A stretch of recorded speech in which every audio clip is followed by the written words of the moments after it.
Okay, we are back with another installation of Mission for Moolah, where we're going to go ahead and draft on Underdog, as well as we're going to go over to DraftKings today too. I'm going to get some DraftKings in. I think there's a lot of EV over there. But first off, how's everybody doing? Welcome to Guidelines to Achieve and Build GAB Sports. It's your boy YUUNGMOOLAHH. And yeah, it's springtime. It's springtime all around the country. I'm praying that everybody's enjoying this beautiful weather. And I'm feeling kind of hot, right? And if you're feeling kind of hot with me, you know why? Because we got that rookie fever in these best ball streets. Yeah, feeling a little hot and heavy for these rookies. There's been a lot of discussion, a lot of hype. And let's just go through it a little bit as we get into our discussion here. And before we draft, going to go ahead and discuss some of this rookie fever that's happening out in these streets. And before we get to that, we'll just go ahead and bust the intro, and we'll be back here in a second. All right. Let's see how I start this shift. We in this game, serving a strategic purpose. Went from underground, now I've reached the surface. When we claim the chip, it ain't a fluke, you know we work for this. New breed superhero, a hybrid dragon plus Michael Jordan, breathing fire into this game. In the air, I'm steady floating, destined for this role. Since my birth years, golden best ballin' for life. It's moolah on a mission. Tommy Hot takes analysis, on point delivery with precision. Setting moves to this game, invoking martial law. Going all out, we won't stop. Win, lose, or draw. All right. Coming back at you. Don't know how that came across because I didn't really hear it too well. Let me know if there's a problem with the audio. Go ahead and give me some feedback here. My audio sounds good. Can you hear me out there? My guy, Cromulent. How you doing, buddy? Our guy Cromulent in the house. If you can hear me, go ahead and give me a thumbs up or something. It sounds like my audio was a little off, but all right. So we're just going to go ahead and proceed as if we are being heard. Okay, so yeah, I wanted to go ahead and get into this rookie discussion. And I wanted to share a file as I had a show a couple of weeks ago where I talked about the my rookie tiering. And so it was just a few players who I had ranked, because I didn't really go through this whole rookie class. I'm looking for the guys who will have impact. I mean, the guys who stood out to me, I was more than willing to discuss them and rank them. But other than that, guys who I didn't really feel would be able to make an impact this season, I didn't really get into. So I didn't really see the need to, just cover every single rookie, right? And it's one of those things where everybody's going to have their favorites, right? And some people are going to like other guys than some guys, and some guys are going to be on different positions. So I have a poll question out there. Which position group is more of interest to you guys out here? Is it the running back position, or is it the wide receiver position? And I have my thoughts on that, but we're going to go ahead and keep pressing on. I do want to get into a draft. So let's see. My file is not sharing at this point, so we'll go ahead and share that after we jump into a draft. I'm looking for a file to share, and I can't find it, but we'll find it.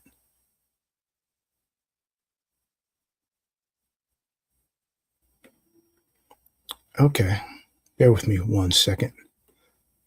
I think I figured it out. Okay, let's get to it this way.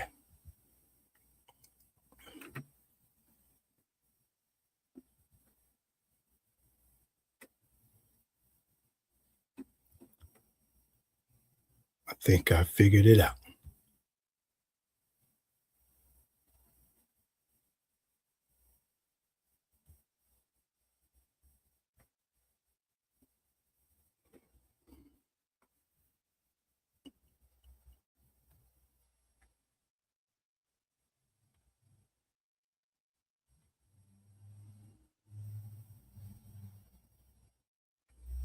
All right.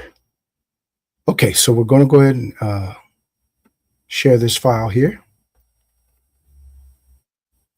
of our rookie tiers.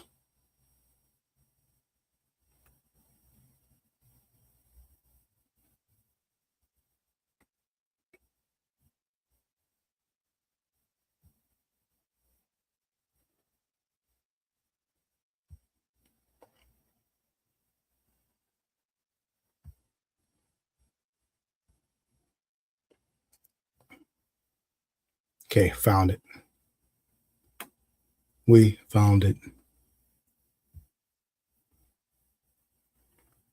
Okay, let's get into the view here on the rookies. All right. Bear with me 1 second.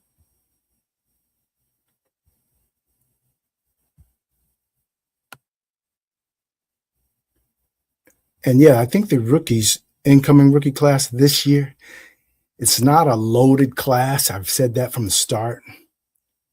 And I believe it's going to be one of those, beauties in the eye of the beholder kind of situations where there'll be guys who a lot of people may be high on, who some people might not care about at all. And so what we want to show here are the rookies that we are really intrigued with to some degree here. And so we're showing all the rookies that we had ranked. And we tiered them all according to what we believe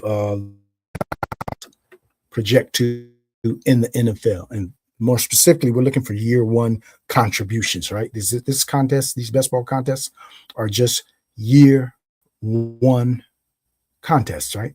We just want to see what can you do for me this year. So if guys can't really help us out right now, if they're more of a long-term project, why would we be interested in drafting them? Because those kind of risks really aren't worth taking. To me, it's better to just get a guy who's already been in the league, who's acclimated to his system, maybe has no turnover in the coaching staff, things like that, where he's getting comfortable. Those kind of dudes have a far greater chance of contributing this year than some of these rookies we're tacking on in the 19th, 20th round, who are going to be making an adjustment, and they're already possibly project players anyway. So we're already a project, and now we're coming into we're making that leap from the college ranks to the pros. And so we're just thinking that these guys are just going to have this instant impact, right? Once they come into the league, that these guys are going to have an instant impact over guys who are maybe got a year or two under their belt. They're in the same systems with some of these coaches who are pretty good, and they have these systems that, may take a little time to integrate into. And so these guys are already have a foot in the door. And so we think that this incoming rookie class, which is not super talent, is just going to surpass these kind of guys who are already in the systems. I just can't buy that argument, not for this year. And so for that reason, I haven't really been going overboard on any of these rookies, right? Especially the rookie receivers. And I think the most impact is likely to come from the running backs, because running backs are always going to be products of the position, right? The position gives them that opportunity, because there's invariably more injuries at the running back position compared to the wide receiver position. So we're going to get more injuries coming out of that position. And that way they'll get more chances to shine, right? Coming out of the running back position, they'll get more opportunities to get onto the field, as opposed to a receiver who has to work his way up the depth chart.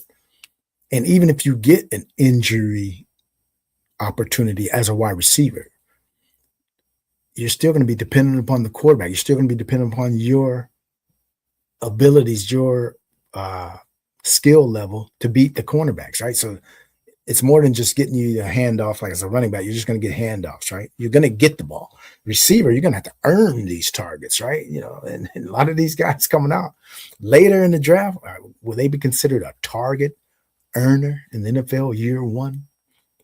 I don't know. I have a hard time buying that. So if you look at the receivers, since we're focused on the receivers, we have the tier 2, which I from the start, I've just labeled these guys in any order. I would not have any qualms of the order of Tate, Tyson, and Lemon.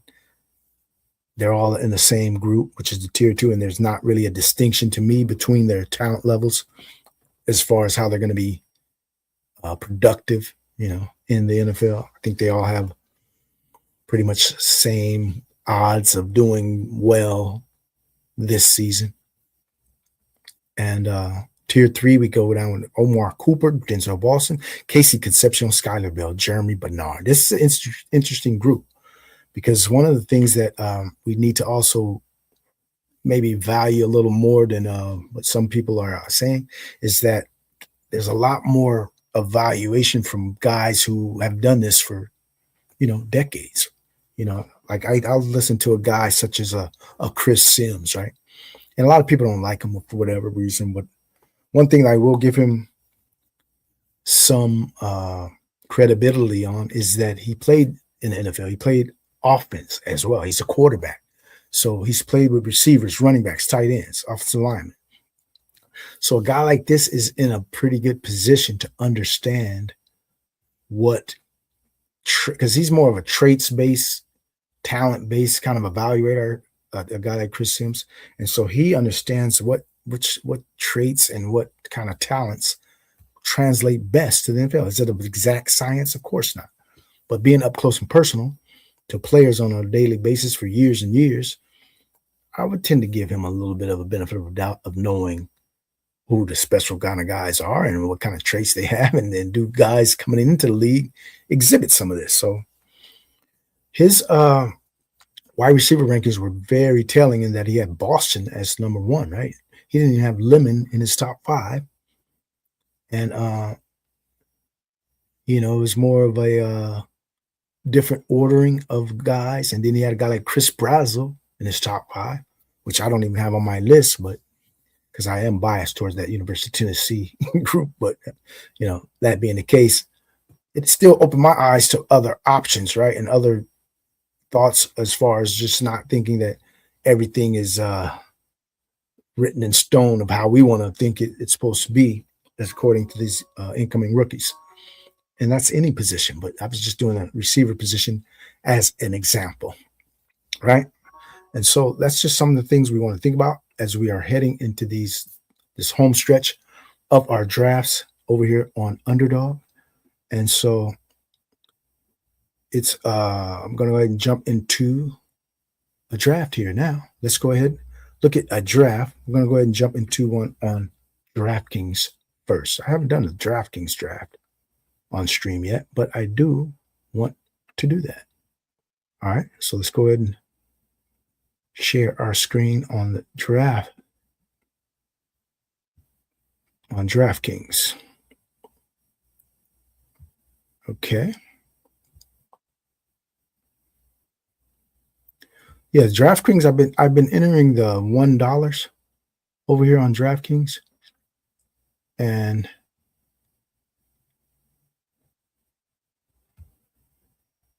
it's been pretty interesting. I think I've been building some pretty good teams by and large. I'm pretty happy with the teams that I'm building over there. And so that's why I wanted to go ahead and jump into one of these contests here. So I'm going to go ahead and enter on my phone on DraftKings. Okay, I'm going to share our tab here. So let's go ahead and enter a draft here over on DraftKings. See what these streets are talking about, and then we'll do a big board draft after this.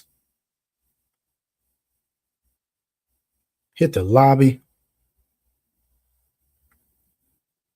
These DraftKings streets, I don't know. Sometimes they don't fill up all that quick, but let's see what happens right here. 9 out of 12. So it should fill up here shortly.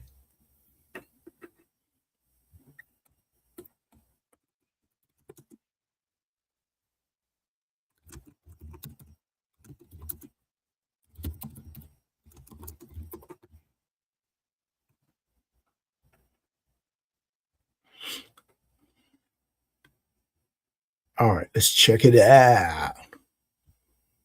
So as we look at this rookie fever landscape, I have been targeting the running backs. I think running back, as I said, is a position where, you can get a lot more production year one because of the opportunities that they're going to get. Okay. Should be about filled up right here. Let's check it out. DraftKings, I notice you got to keep refreshing sometimes. But running back is a position that, easier to get on the field. And so I think this class, even though it's not, I wouldn't say underwhelming, but it's not just a super strong class. Even though it's not a super strong class, just the fact that you're a running back is the opportunity there for you to get on the field is more readily available. And so I have been hammering some of these running backs, especially in light of the talk after the combine. I mean, there's a lot of guys who I believe are very intriguing to the NFL. You got guys like a Jonah Coleman who really didn't work out, right?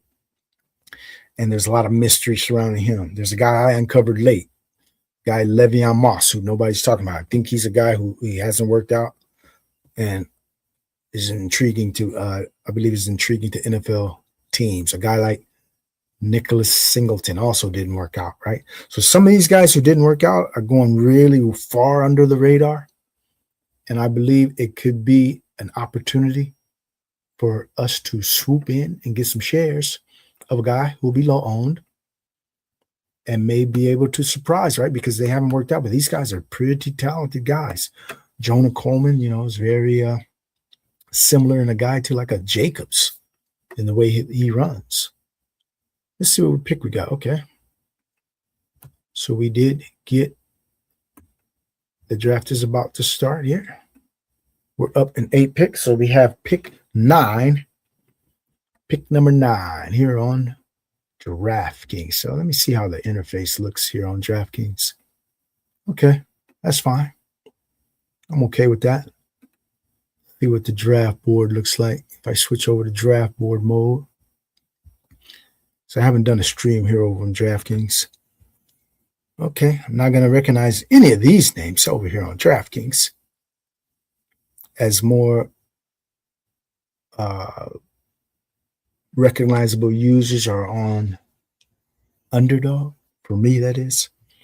But over here on DraftKings, I even have a different name over here on DraftKings. I am Riley Freeman on DraftKings, YUUNGMOOLAHH on Underdog. And so we are up at pick number 9. As you come on in, please go ahead and take the time, smash the like button for your boy YUUNGMOOLAHH. Let me go ahead and turn on a little bit of music here. As we do, we will jam some of this lofi. All right. In case the mic starts to kind of crap out a little bit here, go ahead and please let me know. Okay. Draft in the middle of the day. Water's warm. Over here on DraftKings, and we will do a big board after this. 3:10 in the afternoon. Let's get it. All right. I got 4 hours left on my Underdog clock. Okay. Did they start already? Yes. 30-second clocks here on DraftKings. We got the 30, which is fine. But sometimes these can take a little longer if people are using the entirety of the clock. That won't be great, but let's hope they don't. We're just here to go ahead and get some grass. And we chose to do DraftKings first. Yeah, I like to spread out my portfolio to different sites. I haven't tried Drafters yet, but I would definitely be on DraftKings as well as Underdog Bestball. And so maybe I'll do draft just to see. You got to understand there's different rules, right? There's full PPR over here, there's bonuses over here on DraftKings.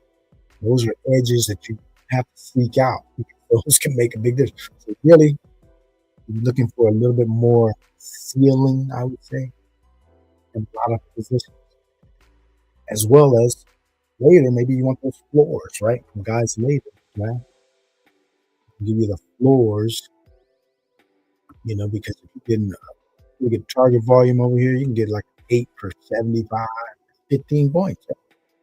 That can make the lineup a lot of times. But, we definitely want the spike weeks all the time. That's what we seek out. But you do have to get some floors within just these picks. Amon Ross usually a great pick over here. So we want to go running back. No, we're not going to go first. I'm going to go with Jefferson. Jefferson over CeeDee Lamb. Splitting hairs. It's no big deal if you choose either one. We're going to roll with Jefferson. I'm going to get some shares of Jefferson over here on DraftKings. And plenty on Underdog. I think the addition of Kyler Murray is kind of just Jefferson moving up the ranks, right?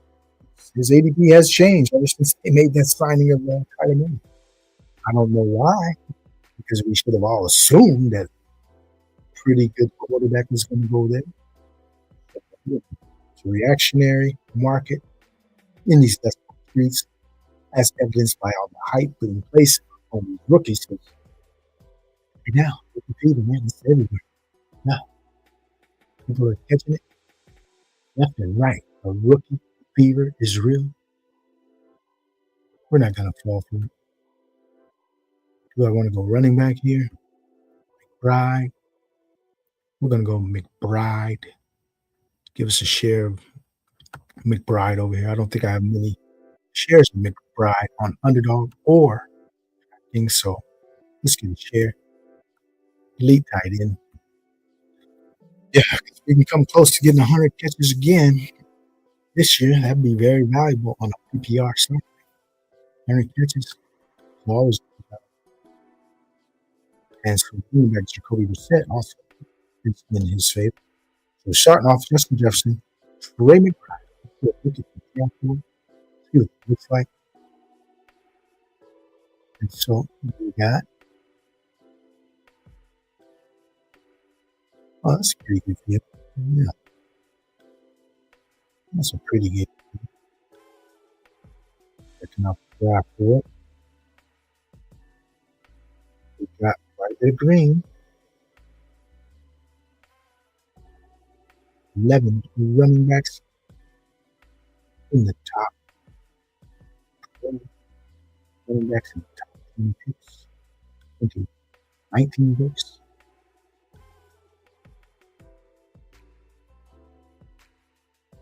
Oh, Josh Allen already. Oh, second round.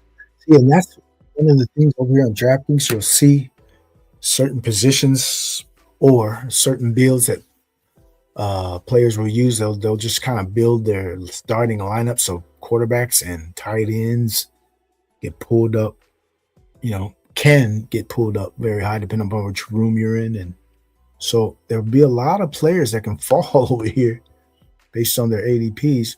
And so I just go by the ADP over here and on DraftKings and look for the guys who I think are either falling and are great value, or you just snap them up at their ADP or whatever. But yeah, you can get a lot of fallers over here on DraftKings based on people pulling up players just so they can fill out their lineups. Like Josh Allen, second round, that's just way too early. But thank you.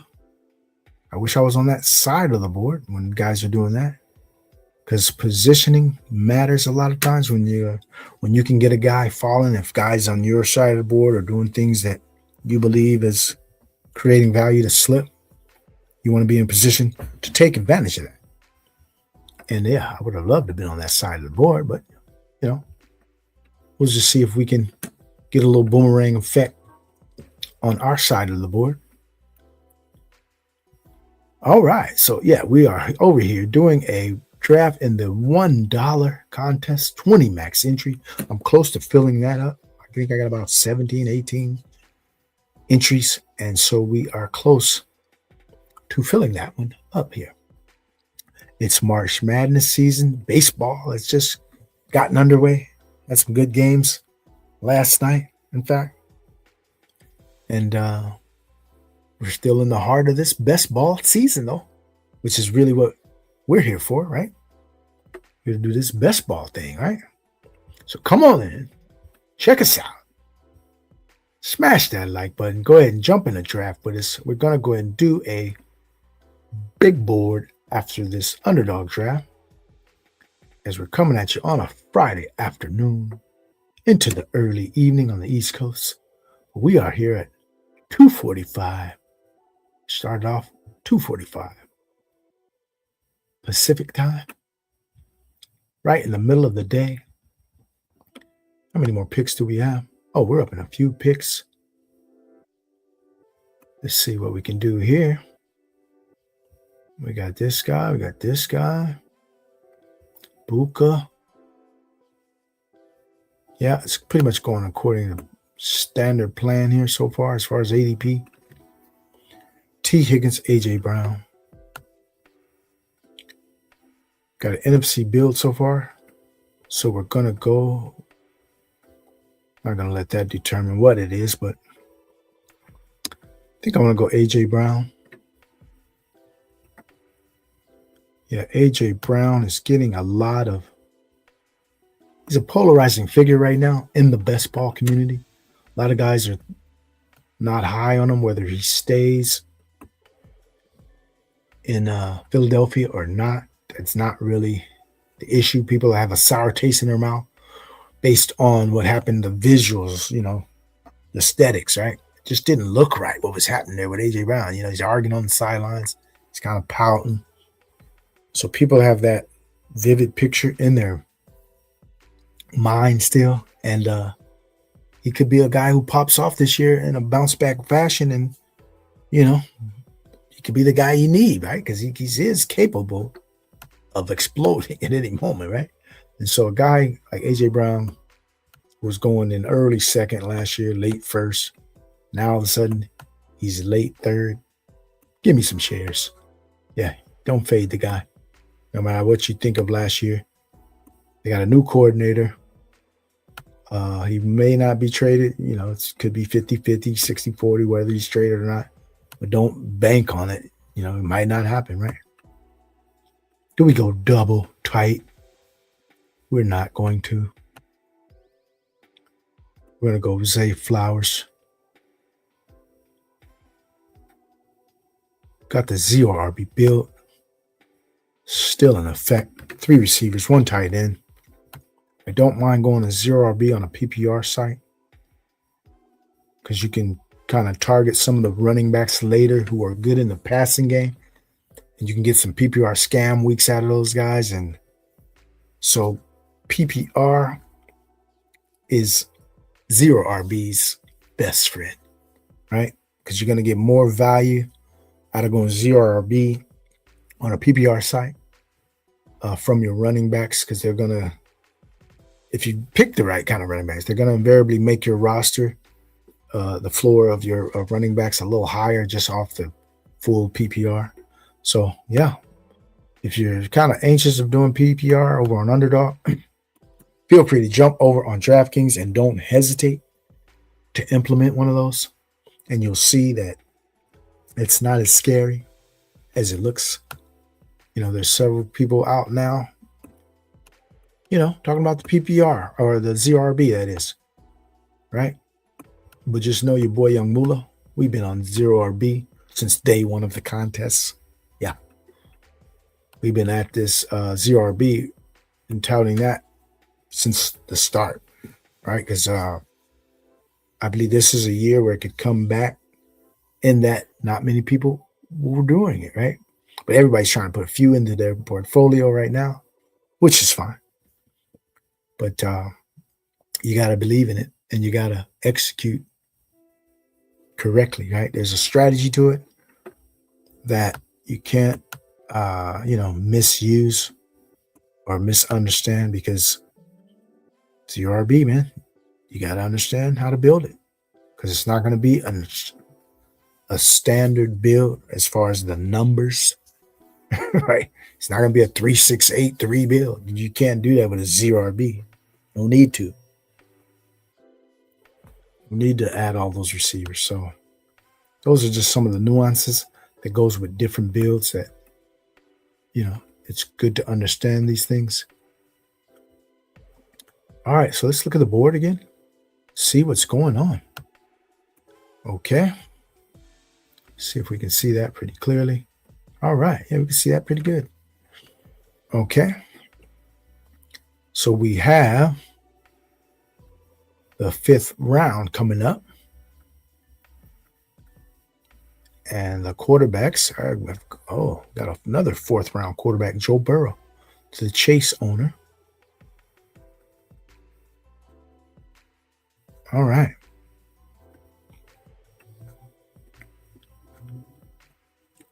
GAB Sports, it's your boy, Young Moolah.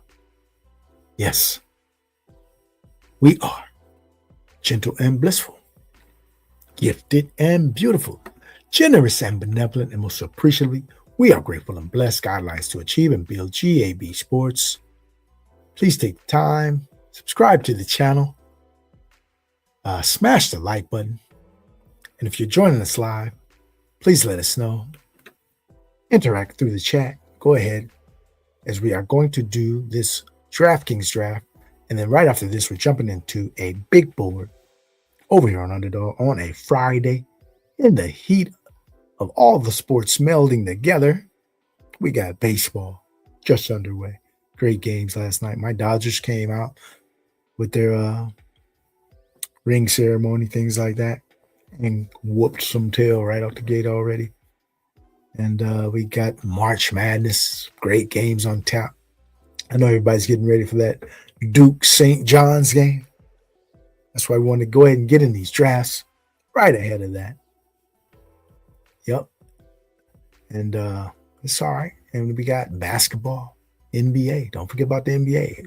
People are down on the NBA. I don't know why. The NBA is fantastic.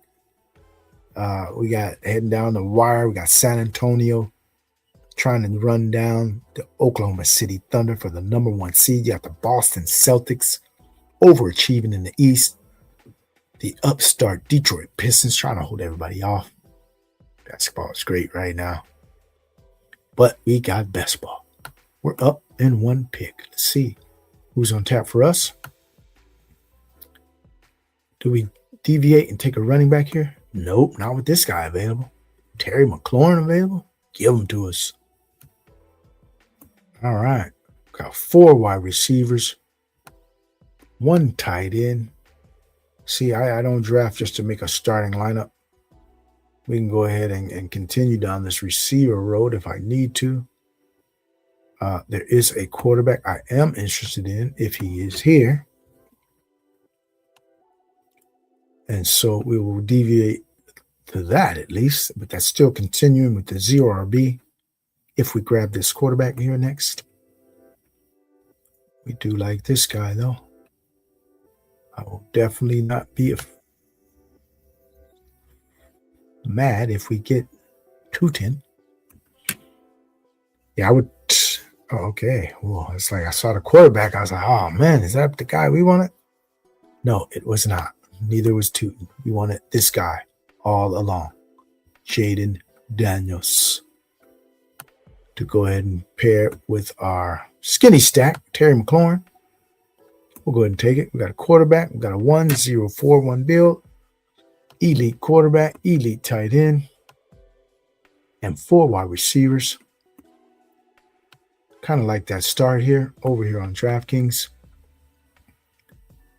And yeah, I think DraftKings is one of those sites where the competition is going to be a little softer, I believe. Seems like all the real hardcore drafters, let's just say, started off on Underdog since their contests dropped, and there's a little bit more hype on those contests. So all the savage drafters tend to be over there. You know, you got guys you can who you know are strong drafters, and you kind of recognize them in all the draft rooms. We're here over on DraftKings. You know, there's just a lot more unrecognizable names, and you can tell by the way that the drafts go. People are just drafting to fill out a lineup, right? There's really not a lot of strategy or hot takes. You can tell that people are just drafting according to the ADP a lot of times and filling out their lineup. So if you got any type of strategy or anything, I think you can have an edge over here on DraftKings right now in these streets. And so hopefully that holds up throughout this pre-draft season as well as into the post-draft season. Just know it's a full PPR. So we got all number one targets, which is great to have on a full PPR site. Get all the guys who are the top target earners on their teams. That's usually bodes well. And we get guys with spike week capability. And so we are liking this team. And now we're going to have to start looking at some running backs as we get into the 7th round, right? This is when we have to start looking at some running backs, see if there's anybody we like.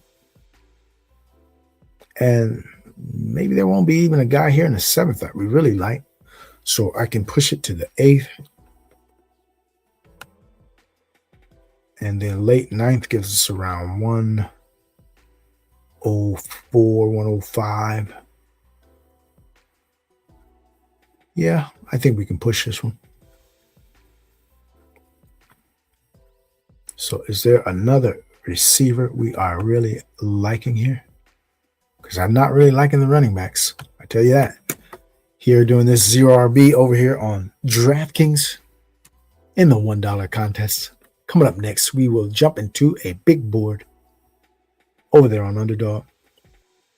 But yeah, the rookies, I notice, are just really getting a lot of different opinions on the ranking of the rookies and who's the guys that you see all these mock drafts, which I don't jump into that frenzy of mock drafting because people are going to have 5, 6 different mock drafts. So just show me what you got the day before the draft, right? And then we get the real draft anyway.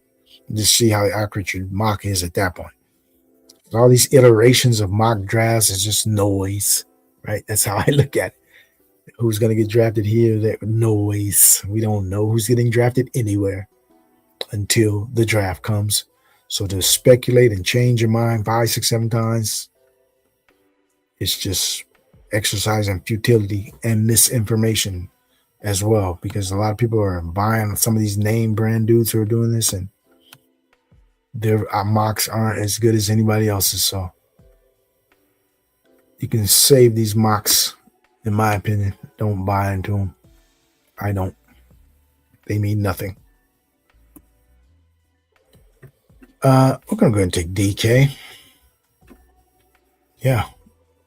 So we got 5 receivers now. 5 deep. 0 running backs. Don't see a running back I have to have here. We're coming up at 88. There might be a back that I do like at 88. Could be. There could be. We got DK for the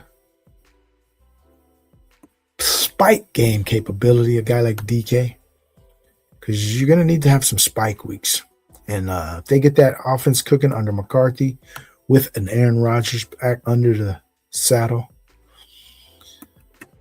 you know, it will be not out of the question that DK Metcalf, you know, pops off a couple times, right? At least a couple times. We're going to go ahead and take Rico Dowdle over Jalen Warren. Yeah. As our first running back, we went Rico Dowdle. Also gave us a little Pittsburgh correlation with him and DK. So any weeks that they may go off as a team, hopefully these guys are right in the midst of that. That's the thinking there. And yeah, they also will play Baltimore, Zay Flowers. Little correlation there.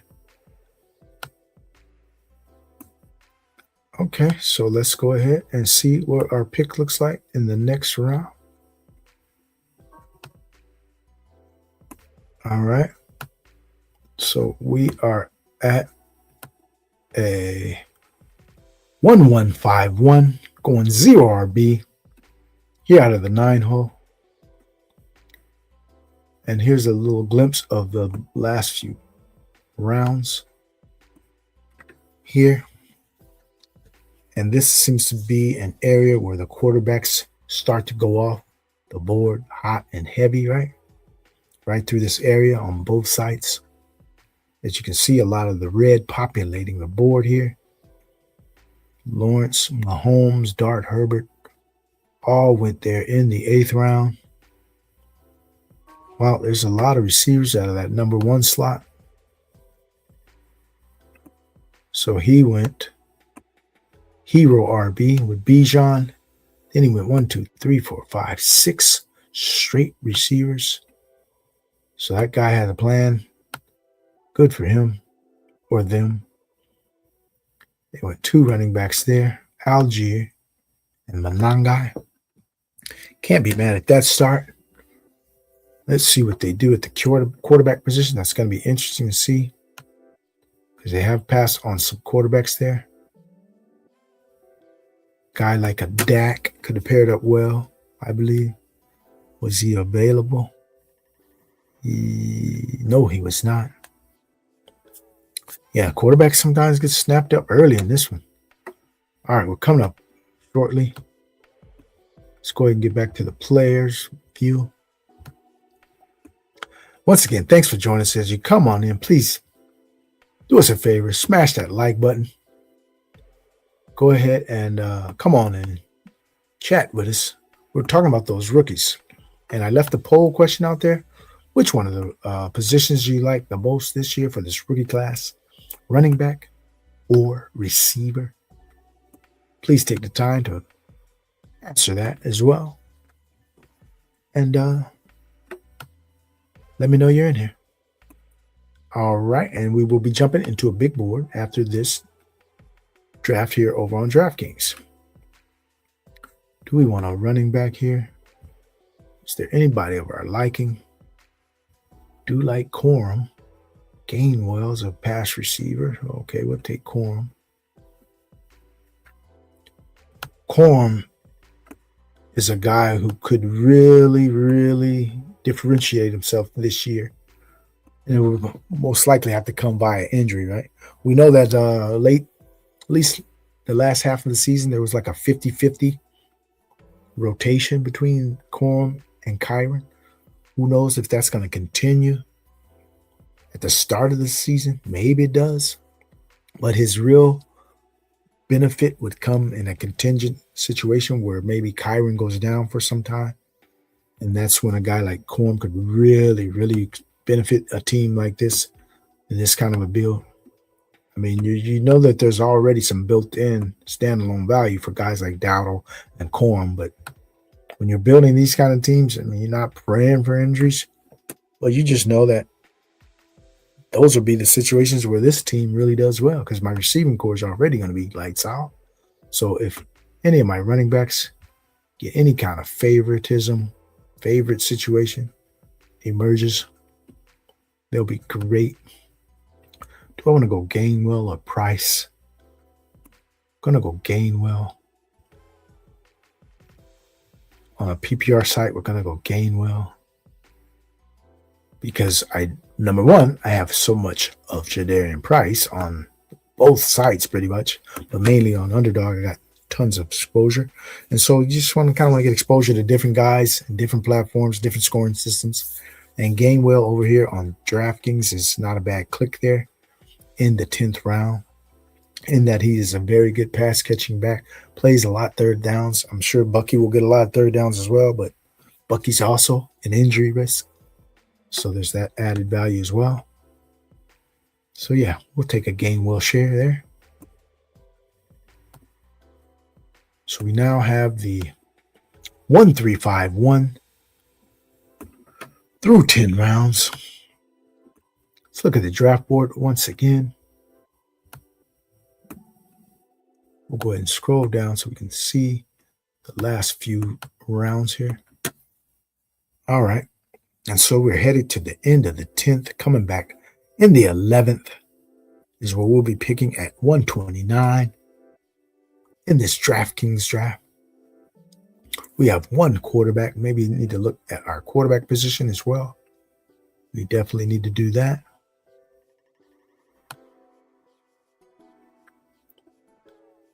And hopefully there'll be some guys.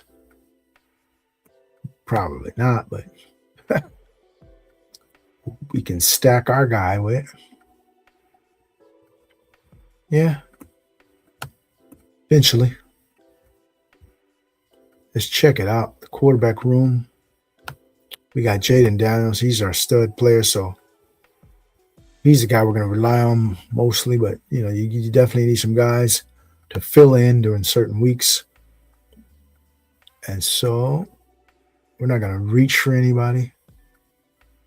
So I don't see a quarterback that we're really interested in here. Let's see what the other positions are looking like. We got Mason. We got Goddard. We got Coker. We got Golden. We got Higgins. Rashad White. Exception.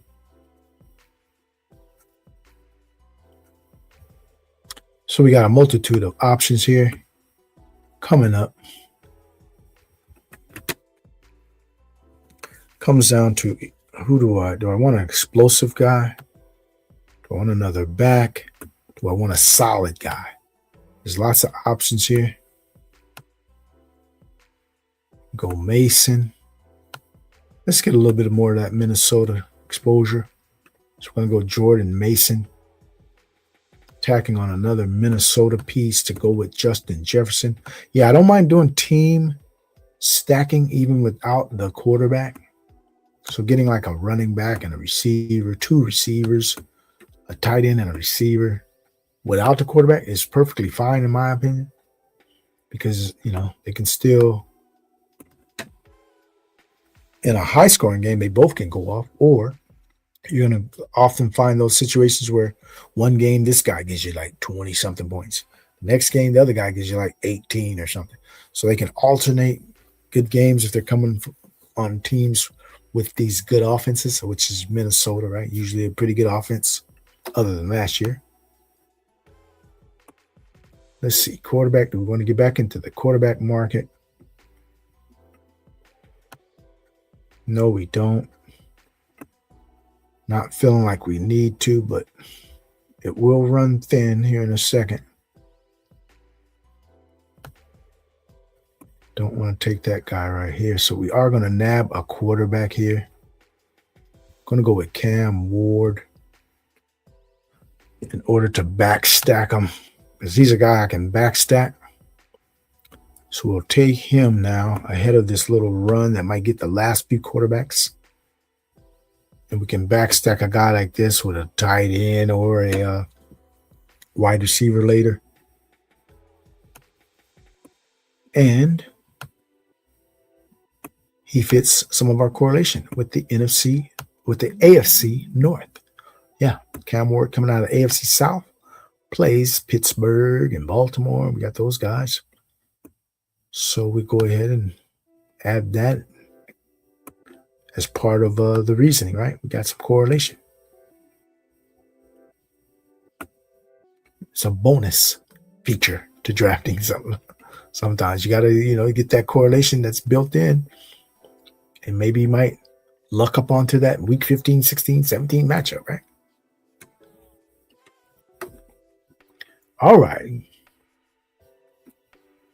Got some visitors. Please take the time. Thank you all for joining us. Please take the time. Smash the like button on your way in. We got Fantasy Dog.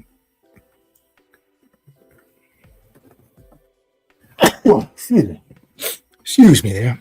Oh, how you doing, big dog? I'm doing fine, man. Thanks for joining us.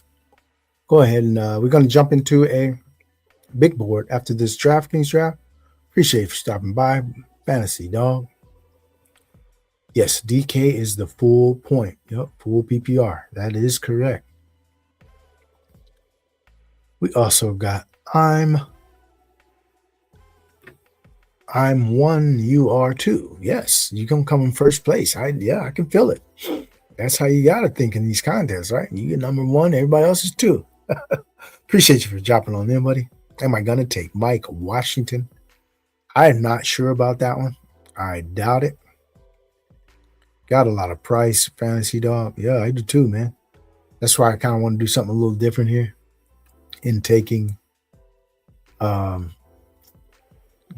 Yeah, I took Gainwell instead of Price. So, yeah, appreciate you guys stopping by. Go ahead and like that. Hit the like button and subscribe to our channel if you aren't already. We got a lot of big things in store in 2026. Post-draft, going to look to expand, doing some more things, a lot more collaborations.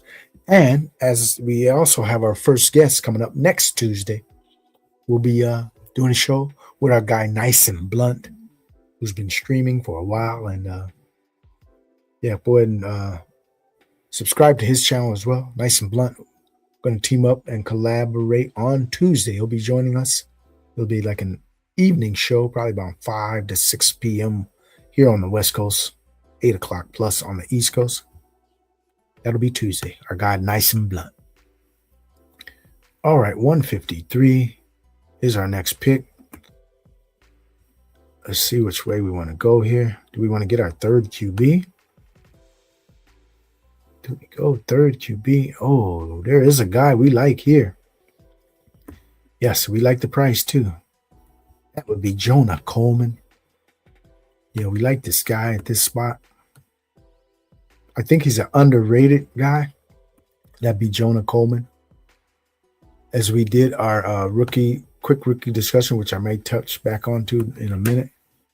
But we showed our rookie tiers, and we have Jonah Coleman actually in our tier 2, right? No, tier 3. Tier 2 all by himself was Jadarian Price. So tier 3 is Jonah Coleman as well as Mike Washington. And I think Jonah Coleman's being slept on right now because he didn't really work out, and he's not really a fast guy anyway. But he's a instinctive, powerful runner, which translates well usually to the NFL.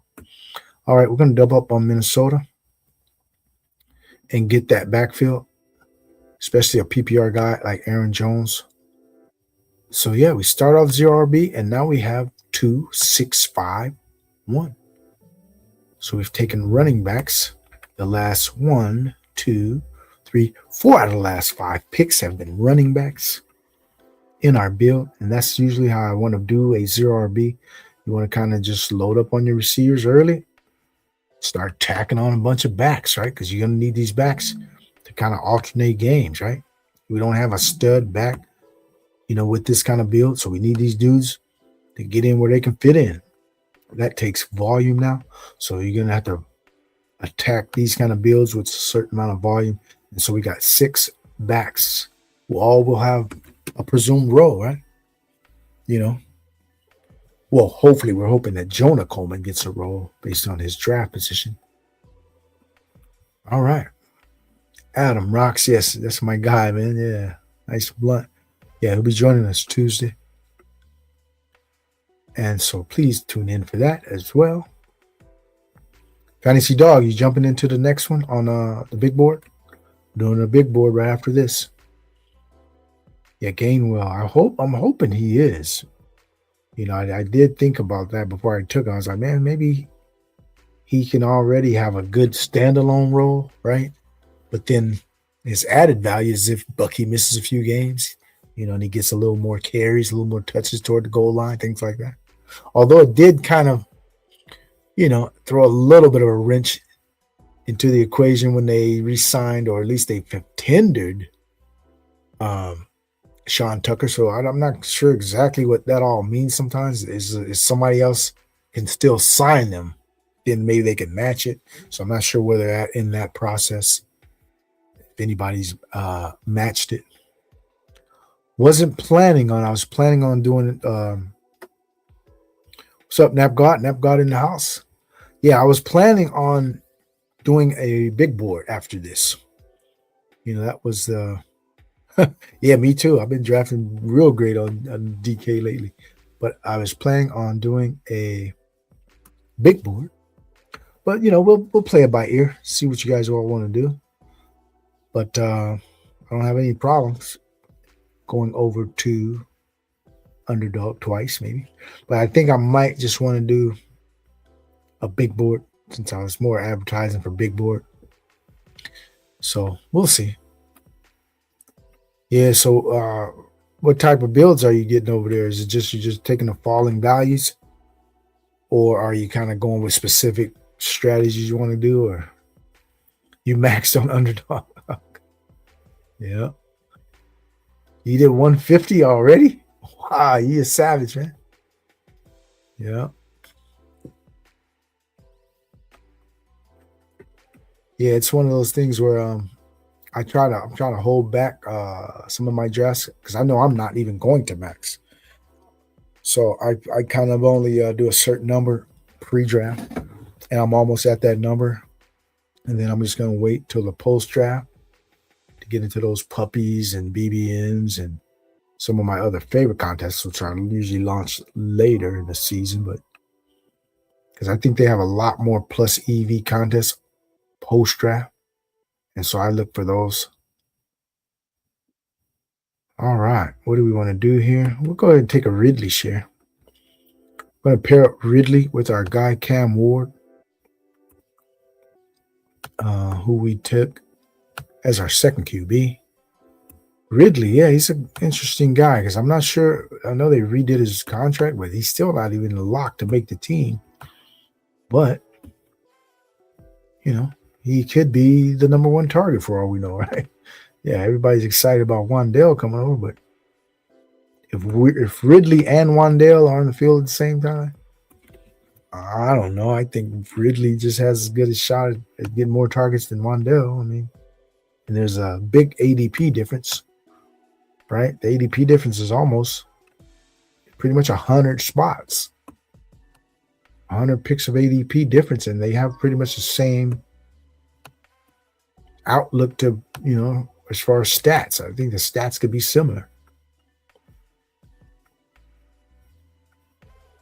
So I would prefer to get a guy like Ridley as long as, it's a little risky because maybe he doesn't even make the team, probably not. Is there any other quarterback I can take here? Because I do need another one. Or do we just wait? We're going to take our guy Shador right here. No, or we'll just wait for Rodgers. Wait one more round.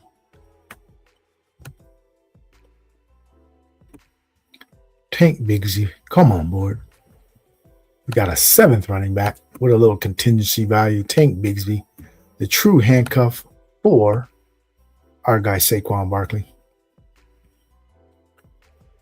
Yeah, Ridley Ward. Yeah, I think it's one of those combinations that a lot of people aren't really hammering. They aren't hammering Ridley with their Ward selections. And I'm like, well, yeah, Ridley's not exciting, but Ridley was going in the 5th round last year, right? 5th, 6th round. Now all of a sudden he's in the 15th round and nobody wants him.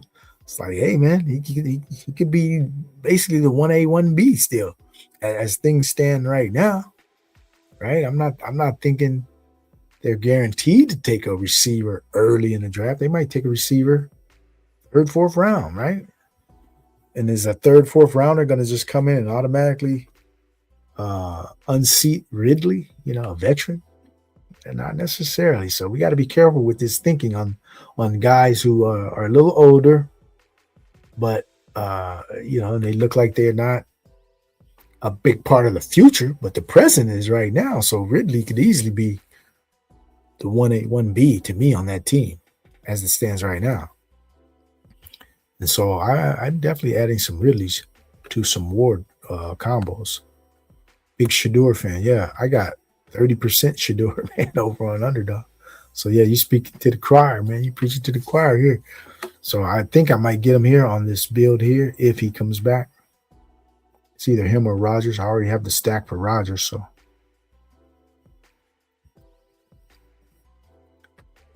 Can be an upper tier game manager. Yeah, definitely. And he can make some plays too. His arm is not bad. So I think the Shadir hate is pretty rampant. And, it's one of those things where they just start piling on. But a guy like Shadur is a guy who, given if he starts the season, he can have some good games. I mean, it's just no question. He can have some good games, especially a guy like Munkin, who's an offensive guy. He knows what to do with a guy like Shadur. He'll implement a good system. I have faith that Munkin's system will be very beneficial, to the players on that offense. Now it's just that if they can have enough blocking, right? Because their blocking was terrible last year, and they've already addressed it so far. And have a couple good signings here, but I think they need to get a few more guys in the draft to block. Add maybe one receiver or something, and they'll be good to go, man. They got some good young pieces already. Fannin, Isaiah Bond, Judy, Tillman is not bad. They just had a bad environment last year, All right, let's see where we at. Our guy is still here. We could go Shadur. We can wait one round. And I think I want to add a tight end here. So we're going to go with our guy Gunnar Helm. Add another piece to that. Cam Ward. Stack. Got 3 more picks here. Flournoy. I do like Flournoy too. He just went. Could have went DK, Shamir DK, but nah, I wanted a tight end. Gunnar Helm. This guy was getting pretty good targets, and they seem to not be all that inclined to bring him back. Concool. I mean, I know they did sign Bellinger, right, from New York, who played under Dayball, but Bellinger's not a super talented guy. He'll probably be, mixed in the 2 tight end sets. But Gunnar Helm showed some flashes last year, at least of being able to get some targets and being reliable over the middle, a reliable pass catcher. All right, do we want Shadur or do we go? Shadur got picked, it looks like. So we're going to go Rodgers here as our 3rd quarterback. This guy better come back, man. Rodgers better not play any games with us. So I do have a built-in Rodgers stack, DK, and our guy Dowdell. We only have 1. How many more picks we got? 1 or 2? We got 2 picks left. All right, 2 picks left. We got a 3-7-6-2. So do we go 3-8-6-2 or 3-8-6-3? Or do we go 3-7-7-3? Let me see my receiver room. Jefferson, A.J. Brown, Flowers, McLaurin, DK Metcalf, Ridley. Don't think I need another receiver. I might want to go another back. Just get a different kind of build. Dowd O'Corn. Throw another flyer back out here just in case I need some more dudes to try to make my lineup. That's what we're going to do. Running back tight end, looks like. Najee Harris. Did he sign? Let me see what it says about Najee. Or is he still just visiting people? He's just meeting people. And then somebody picked him, huh?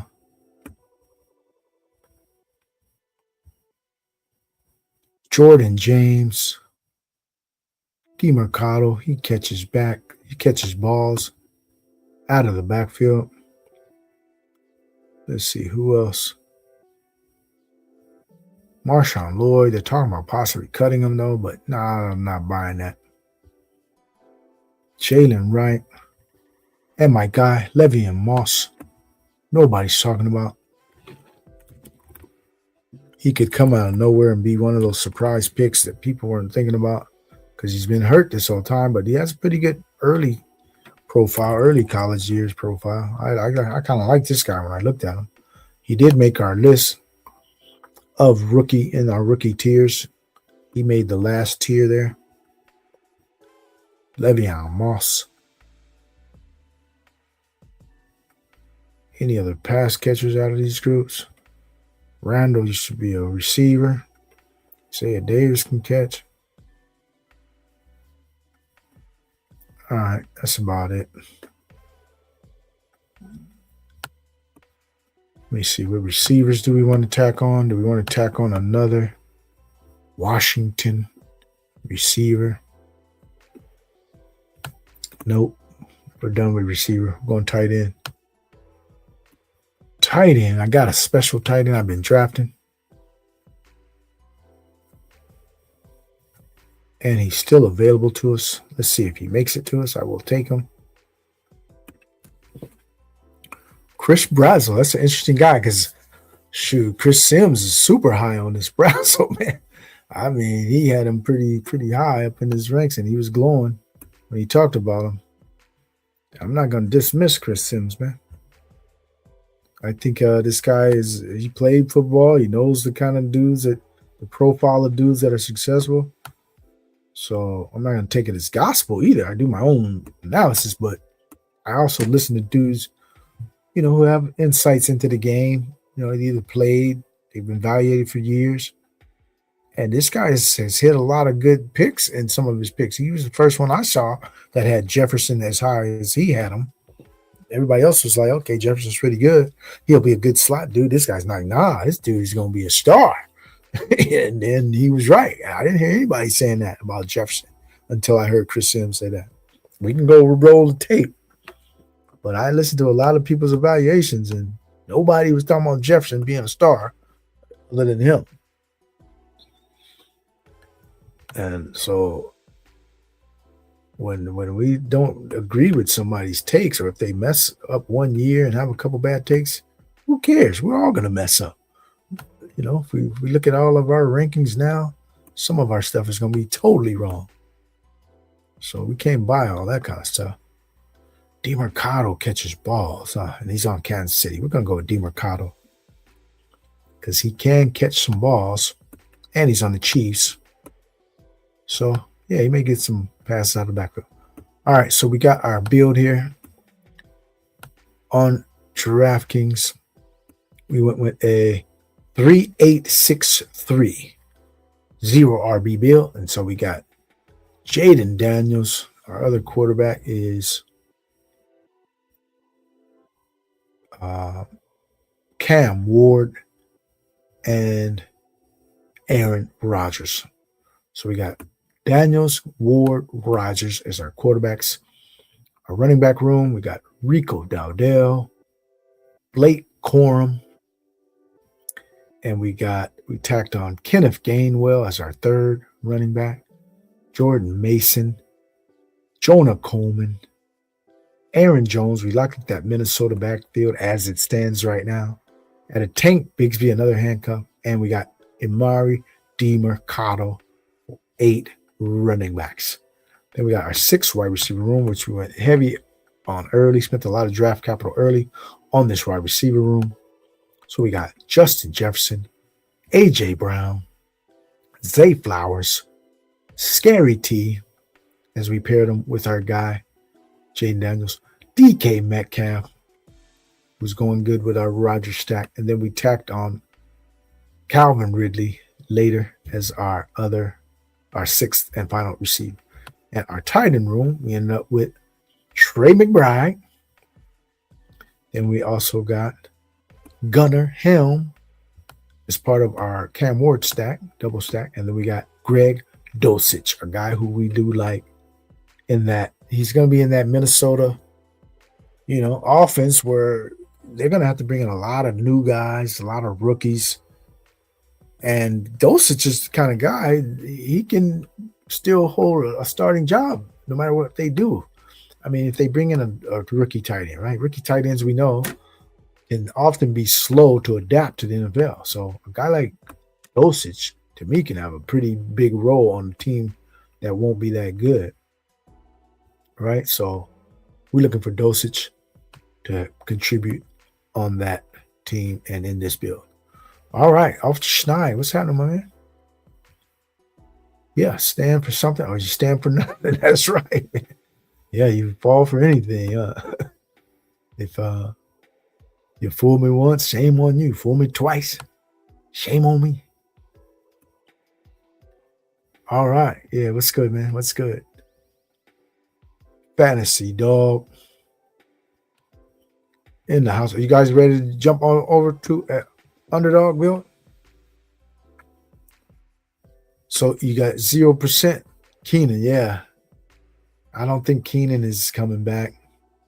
I mean, if he does, okay, but it's not a lot of upside there to me in that he's pretty much a possession receiver that's getting even slower. And with this Mike McDaniel offense, they look like they want to really kind of crank it up, right? So I think he's going to be not a big factor, even if he comes back. But I'm not even looking for him to come back. All right, but let's go ahead and jump into a draft on Underdog. Okay. And so we're going to jump into a big board. All right, so let's go ahead and count it down.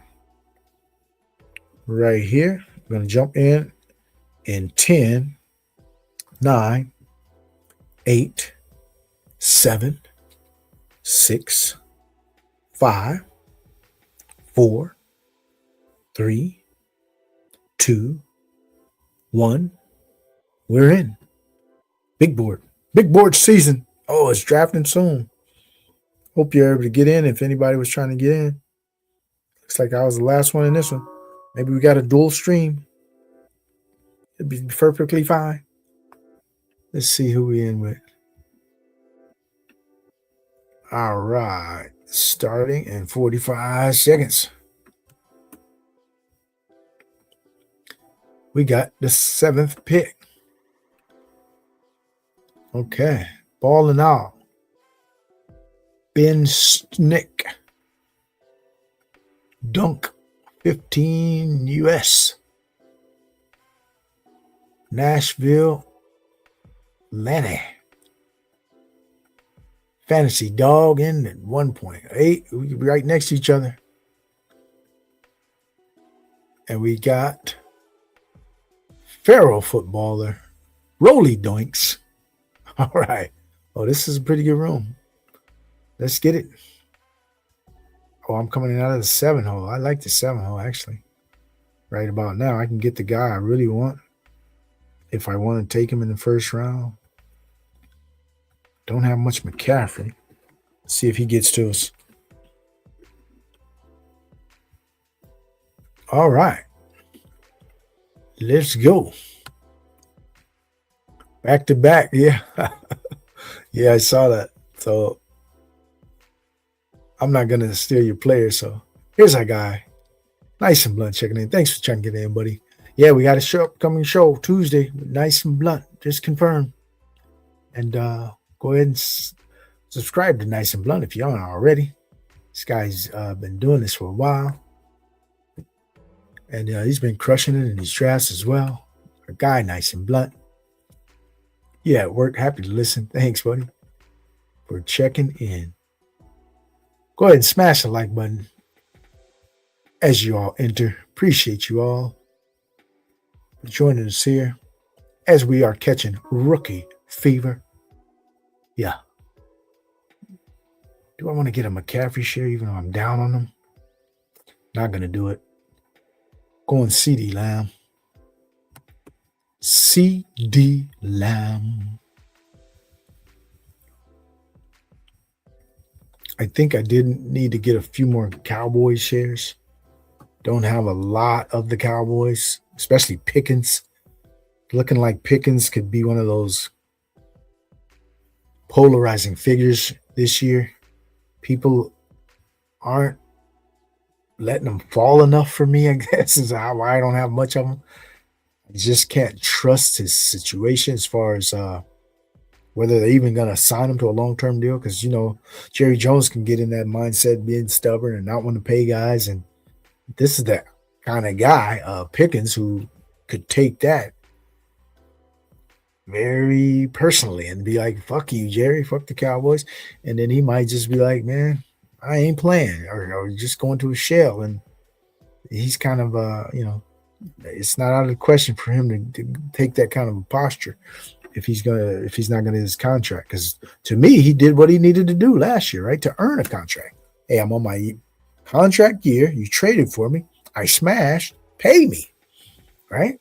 So he, in his mind, you got to pay him. If you don't pay him, maybe this guy doesn't give full effort. That's my concern with this guy. Oh, but do we want to do something different? Do we want to do something different? Why not? It's toward the end of the draft season. Let's just go ahead and pair these guys up. Let's just go ahead and see if it works to our advantage to pair the Cowboys up and go ahead and get a full Cowboys stack. We'll bank on that in this build here because we don't have many of those. I think I got one other Cowboys build like this. So we'll get our second one here. And yeah, I think that I did want Jeremiah Love. I definitely was going to do that to feed into this rookie fever. I was going to take Jeremiah Love, but we won't, or we couldn't. And so now let's see what other rookies we might have lined up in some of these spots. Okay. I see. There'll be plenty of time to get some other guys we like. When you're in the middle of the draft, you can kind of pick and choose who you want to, kind of snag a little bit ahead of ADP or something. Or you might get a faller at the right spot who fell just enough to fall into your lap. That's why I like being in the middle. You get the fallers that fall just enough. They weren't going to fall any further until, if you don't take them right there, they ain't falling no further. And so you get those kind of spots and being in the middle. Where on the end, you're usually the guy having to reach. Instead of get the fallers, you're going to have to reach for the dudes who ain't going to get back to you. So we'll see how this plays out. Okay. Got Tetaroa getting pulled up in the second. Interesting. She Rice, early third. Brees Hall. Okay, we should be able to get something that we want right here. Then let's see what these kind of dudes falling like this. Can we get something that we really want? Let's see, Willie 195. That's kind of who I wanted, but yeah, that's okay. That is quite all right. Do we want to go with that guy? Yeah, I think I really believe in this guy. Especially going over to New Orleans. I think Travis Etienne is going to do his thing. He's back home. He's from the surrounding area. I like those kind of narratives. When guys are going back home, they tend to want to be showing out for the friends and family. It can have a reverse effect too, right? The guy get a little too comfortable, get too many people pulling them this way, pulling them that way, maybe get back hanging with some dudes he shouldn't be hanging with. It can go wrong too, but, I'm thinking that this one's going to play out well. Travis Etienne going back to the New Orleans area where he's from. I think this one will play out well for him. Okay, what you got going on? Are you in this draft? No, I don't think you are. What day it is? It's Friday, man. We ain't got nothing to do. Yeah. You didn't get in, though, huh? This is taking dollars, right? Taking dollars. Taking dollars didn't get in this one. The Cowboys double stack is worth a try once or twice. Yeah, this is my second one, I believe, too. And I do think it's worth worth the try. Yes, slap the like, please. Slap the like, please, on your way in. And if you're just checking in, please slap the like, subscribe. As our guy Nice and Blunt states, who will be doing a show with coming up next Tuesday. Oh, we are on the clock. Let's see. And these clocks go quick too now. It's 20 seconds. Wow, Bucky. Right here. Can we go full Cowboys? Or did he get picked already? we can go full Cowboys. We got Javante. Yeah. So we're going all in Cowboys with our first 4 picks. A lot of capital for one team, I know, but hey, man, I don't have any bills like this, so go ahead and try it. See how it works out. So we got 3 out of our first 4 picks going to the Cowboys. So what we're saying with this kind of build, this is just going to be an offense that goes crazy all year, right? You're going to have those 35-plus point explosions, 40-point explosions from the team where they're getting 5, 6, 7 touchdowns multiple times. That's what we're hoping for when you build like this. That the defense may not be as good. Although the defense got a little better down the stretch after they got Quentin Williams and some of those other guys. But still, overall, I think this still is a defense that is lacking edge pressure. So if they don't address that, they still could be in a lot of shootouts. So that's what we're hoping for with this build. Give us some shootouts, Dallas. And they play the AFC South, it is, I believe, and the NFC West. So AFC South, NFC West. So AFC South has some teams that, you can get some shootouts with some of those guys. The Jacksonvilles, the Tennessees might give you a shootout here or there. Indianapolis can shoot out a little bit. So, yeah, Dallas, we're looking for shootouts, man. Let's see what I got. Fantasy Dog. Pick CMC. T. Higgins. Mike Evans. He's working on that San Francisco stack. Trey McBride with the correlation there. Yeah, I like that start, man. Like the start. Let's see what we want to do here. What? Gotta be kidding me. Let's see what happens with Willie 195.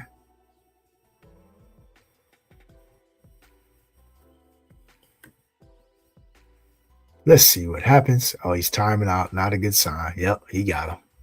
Oh, he didn't take him. Thank you. We will take the fall in Colston Loveland.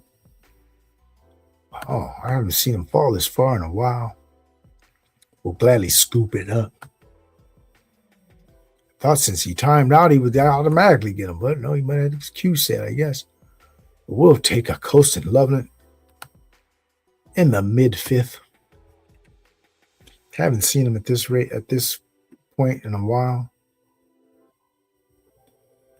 Let's see what we can do to continue to build. We're on a 2-2-1. I'd like to get a receiver outside of Dallas. That's what we would really like to do. Jordan Tyson. Jordan Tyson is the rookie receiver of du jour for me lately.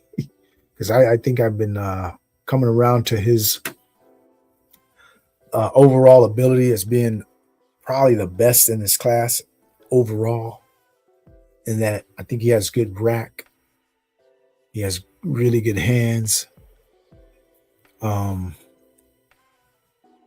running is very high level. Doesn't have the elite speed, but he's fast enough, and his play speed is fast too. So a lot of times guys don't clock a fast 40, but then when they're playing, you don't see them getting ran down a lot, and you see them getting open. So I think his play speed is fine enough. Yep. Got to put that on silent. All right, so we do have a pick coming up here. Let's see what we want to do here. Did want to get a receiver that will be outside of our Dallas stack. Let's go ahead and turn off the ringer.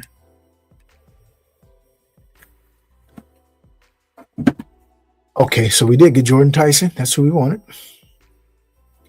Rookie fever. We catching it.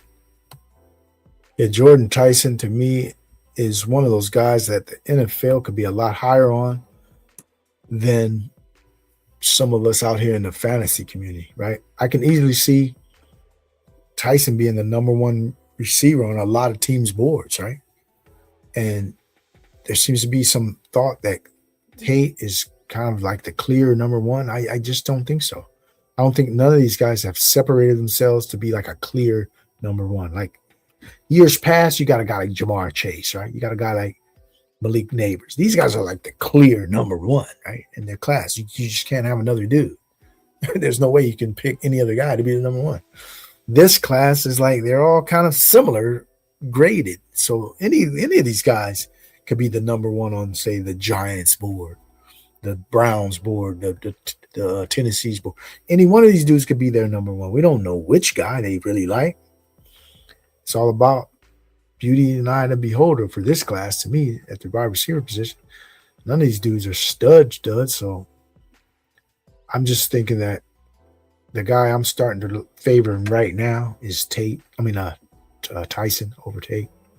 But I could be wrong too, right? But I do know he'll probably go in the first round, Tyson. So he'll go to one of these teams. And then once you go in the first round, yeah, that's crazy, huh?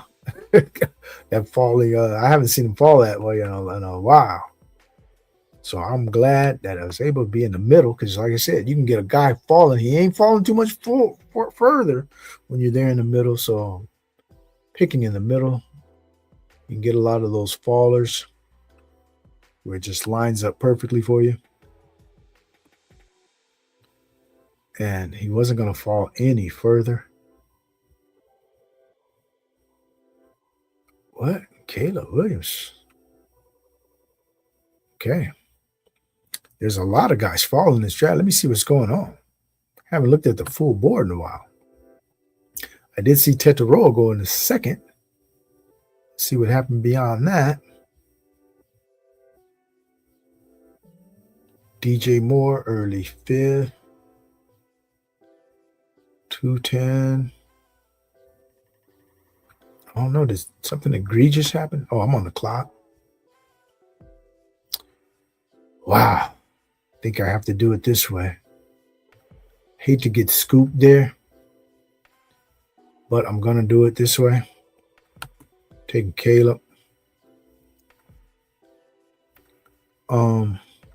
We'll see what happens.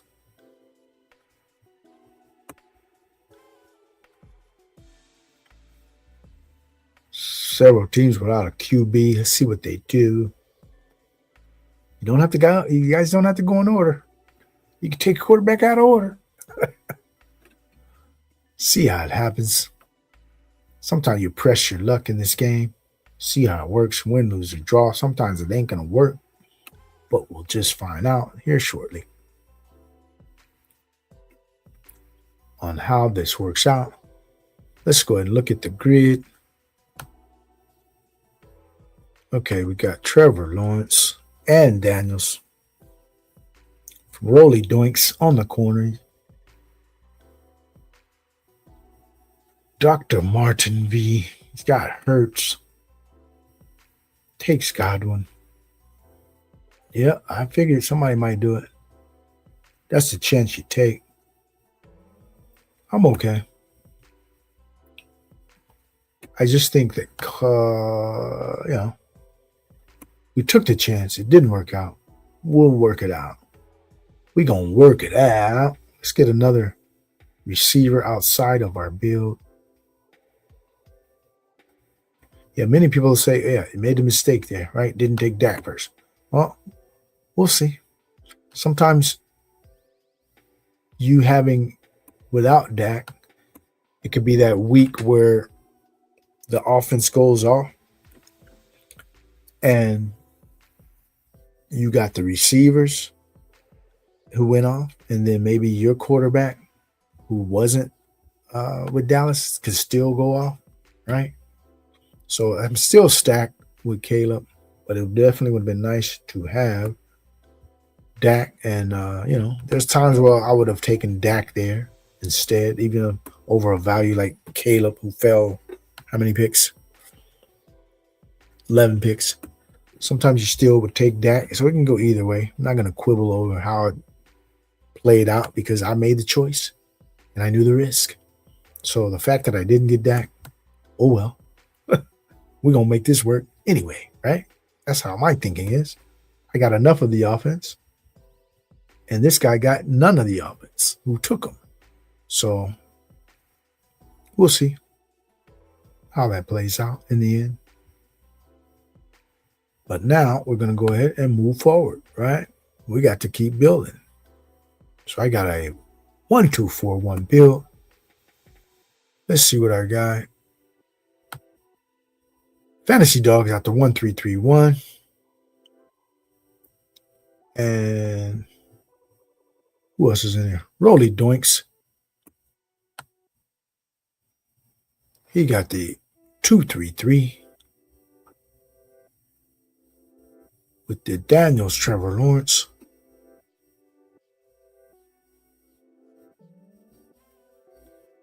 Fantasy Dog got the 1-3-3-1 with the 49er stack.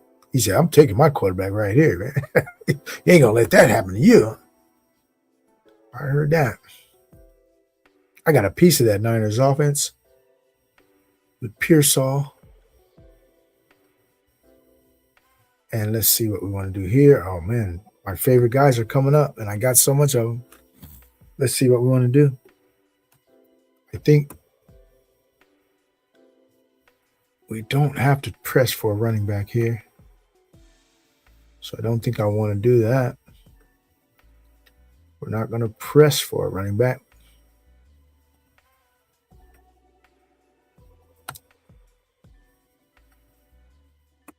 Okay. I think we'll go ahead and take Pittman.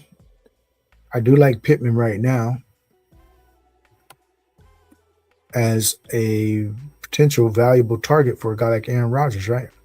Because Rodgers, he always wants those reliable dudes, you know, that make themselves available over the middle, the Lazard types, the Greg Jennings types, the Randall Cobbs types, you know, Jordy Nelsons, dudes that he can count on in the money downs, things like that, in the red zone, third downs. And DK is not really that kind of a dude. He's not a reliable dude. He's a big play dude, you know, but as far as, hey, man, it's 3rd and 6, we got to get the chains moving.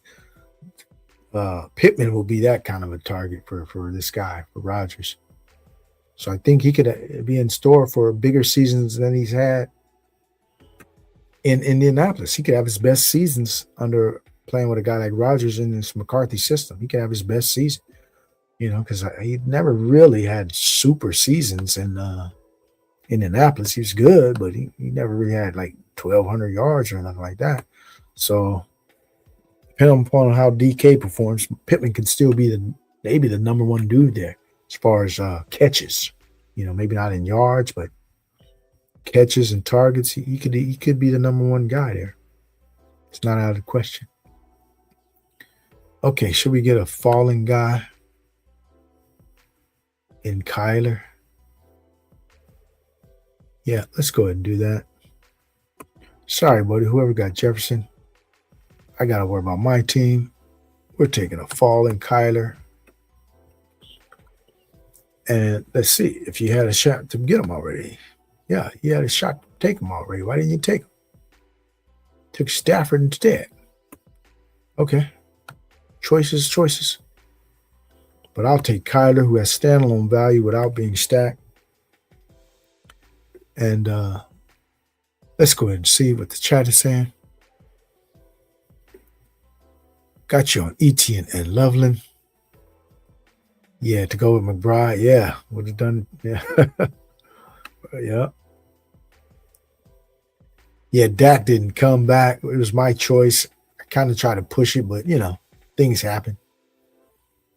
And not going to worry about it because just getting a lot of that offense can still work out. It won't maximize the ceiling the way I did it by not getting Dak, but still, you can still get a lot of points out of that. And then I just have to hit the other leg of the parlay. Yep, it was close, man. It was really close. Go ahead and smash that like as you come in. As we are going through our second draft, probably be our last one. I know there's some games going on that people are interested in, and you know, And so we'll go ahead and sign on out after this. But yeah, we're coming back Monday. And Tuesday, we will be linking up with our guy Nice and Blunt here at GAB Sports. As I appeared on his show maybe a couple of weeks ago, it was a really nice time we had. So he's going to go ahead and return the favor and link up here on Tuesday evening. Our guy Nice and Blunt. Give him a follow. Our guy Off the Schneid. Also go ahead and subscribe to both of their channels, Off the Schneid and our guy Nice and Blunt. Hartman, what's up, man? How you doing, buddy? Thanks for checking in with us. How close are you to filling all your drafts? Because I'm almost done. We got maybe 3-4 more drafts before we take a little hiatus. We're going with the rookie fever. Or do we add a back? We definitely need a back here. So we'll add some Minnesota correlation. Did we get it in? Yes, we did. Mike Washington. We've taken some rookie fever. It's springtime, man. People catch spring fever, but in these best ball streets, we're catching rookie fever. Yeah, and I don't want to misplace my rookie fever, but I'm putting my attention more on the running backs as far as my higher exposures for this rookie class, because running backs tend to, usually have a lot more opportunities come their way, and that injuries can really ravage the running back position. And so it's easier for running back to get in and have an impact his rookie year, other than receivers who sometimes have a big learning curve in some of these systems, and then they'll be behind the 8 ball coming from some of these colleges that didn't really develop them as well. We don't really have to worry about these Ohio State receivers, right? Because under Brian Hartline there at Ohio State, these dudes have been coming in ready to play from day one, right? These Ohio State dudes, but not every rookie is that polished as those guys are. So a lot of times these rookies have a lot of learning to do, man, as far as NBA, NFL, getting off the jam, running the precise routes, lining up correctly. A guy like Luther Burden was lining up incorrectly hell of times last year, right? And that probably kept him off the field early, where he wasn't lining up right. Let's go ahead and get a piece of that Minnesota backfield. We'll take Aaron Jones to pair with our guy Kyler Murray. A little unconventional stacking going on. Yeah, Luther Burden, he was lining up incorrectly a lot of times. So, and that limits your snaps, man. You can't keep getting these illegal formation penalties, right? Coaches hate that. So sometimes these receivers that we're getting infatuated here, they might not hit the field right away. And then even as a receiver, hitting the field early doesn't guarantee you're going to produce, right? Because you're going to be relying on making that connection with the quarterback. Because that's kind of what I saw with a guy like Golden last year.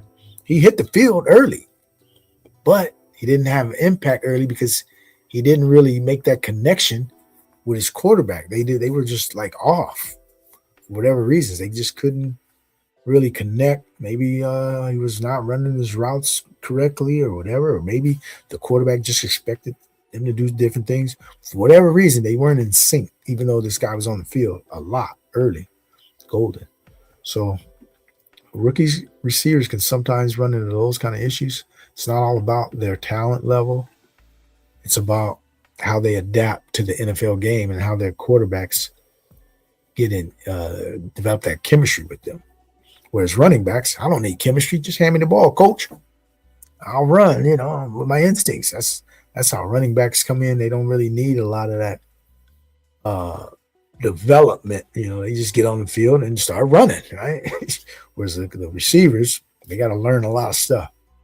So I'm more invested in this rookie running backs. But go ahead and fill out that poll question if it's still out there about which ones are you more invested in, running backs or receivers. Okay, we're up in a few picks here. Let's see what the board's looking like. Okay, Young Moolah with the 2451 build. Our guy Fantasy Dog right next to us got the 2532. All right. And Rolly Doinks with the 2361. We got some red badges at the front, all lined up in a row. Nash Villainy coming with the 2442. Okay, let's see what they're going to do. Do we need to get our third quarterback? I don't know if you even need a third quarterback. Press it right here. I don't think so. Not really worried about it.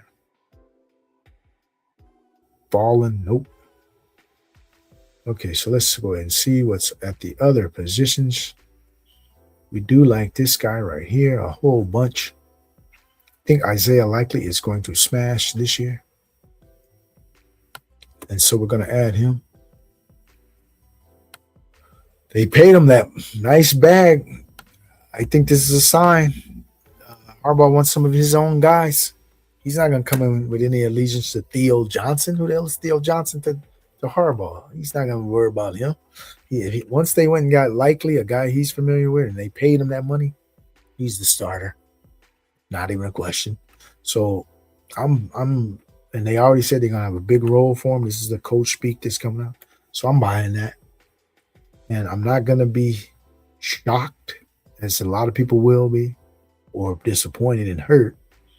It's more like what they're going to be. People are going to be disappointed and hurt if and when they draft Jeremiah Love at the 5th pick, which I can see happening. Amen. Harbaugh ain't loyal to these dudes. Why does he have loyalty to dudes that's already there? He's coming in trying to put his stamp on the franchise. And to me, I would draft Love, because the quickest way for a team to make their mark is to have a lot of weapons on offense. You already invested a lot into their defense over the last few years. They got pass rushers. They just took a guy number 2 in the draft last year as a pass rusher. They got the big Lawrence defensive tackle in the middle. So their next big move is going to come with having an offense that you really can't stop or focus on. So if they got Dart, Malik Neighbors, and you throw a guy like Jeremiah Love on that offense, man, the Giants will be a threat like they're not right now. So I know all you guys love Scatterball out there, and it's fine and dandy, but just brace for the fact that Jeremiah Love might be wearing big blue next year. It can happen. Not wishing for it, but it could. We're going to take a share of Ayuk right here. Don't have much of them, but I do have some of them. And I think he's a guy who looks like once the Niners are done here, penalizing him, punishing him, whatever you want to say, he's going to sign with Washington. So I got to get my shares even outside of stacks. And it correlates, if he does sign with them, with my Dallas stack. So we'll go ahead and take a share of him right there. What we're going to come up in the 15th round. And we are working on a 2-4-6 build. Let's go ahead and look at the big board here.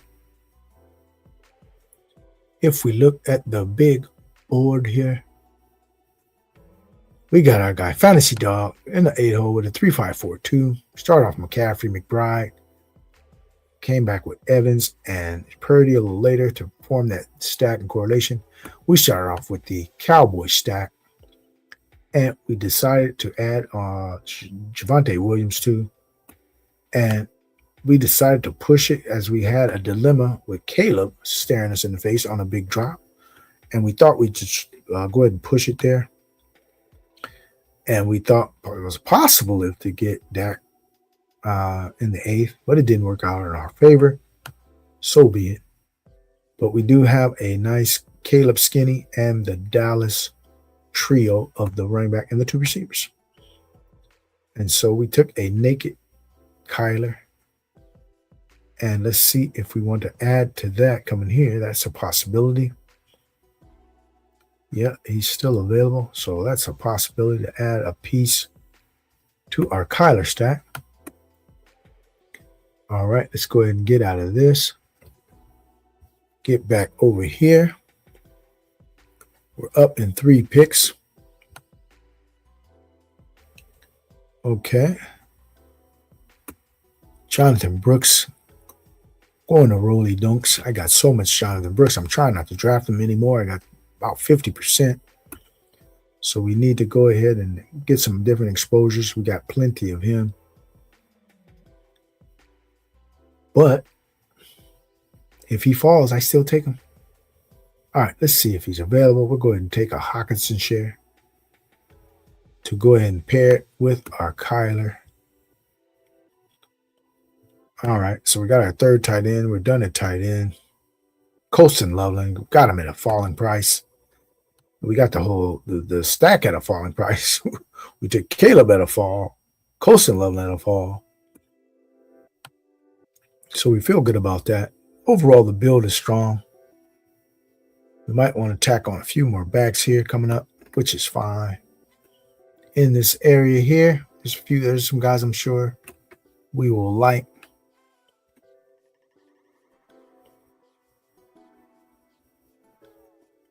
Quarterback.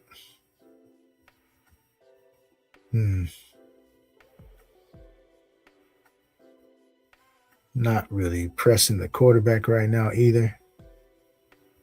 I'll be fine just going with these 2, to be frank.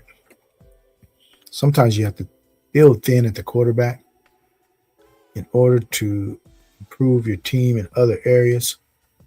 Get a little more depth. Let's see, some of these guys we do like. I'll follow my guy nice and blunt. What does Tank Bigsby love? And I do not have much Saquon, so the Tank Bigsby exposure makes sense. If you're kind of low on Saquon, you might as well be high on Tank, because it might work out to your benefit. We don't wish injury upon anybody, but things happen. And plus, say Philadelphia, is either out of it or winning their division handily late in the season, right? That's when teams start kind of pulling back on some of the starters' usage, and a guy like Bigsby could start getting, a lot more usage in the key weeks for us, right? 16, 17. Those things happen too. But all in all, I do believe he may have some standalone value. Not a lot, but he should get maybe 6 to 8 touches. Maybe he gets a touchdown in some of these games. Or maybe we just get a donut, basically, and he doesn't do shit all year. But hey, that can happen too. Can't be mad about it when you're taking these late picks. Some of these picks they're not gonna contribute. So that's just the way the ball bounces for the late picks. Some of them are gonna play, some of them are not gonna play. Some of them are gonna play a lot, some of them are gonna play a little. Some of them might get a great role based on an injury. We don't know where it's gonna happen, but it's gonna happen for somebody. Could happen for this guy, right? We don't know. We're hoping not, but never know who gets hurt in this game. Football's a brutal sport, and there's no guarantees you make it to the next play. So, all right, let's see. Are there any quarterbacks of interest that we really want at this point? Somebody took Rodgers, so he's not available. I don't mind taking this guy, throwing a flyer out there on a guy like this.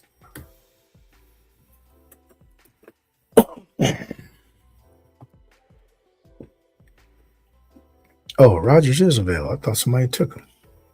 Yeah, my bad. All right, well, we'll go ahead and take him since we got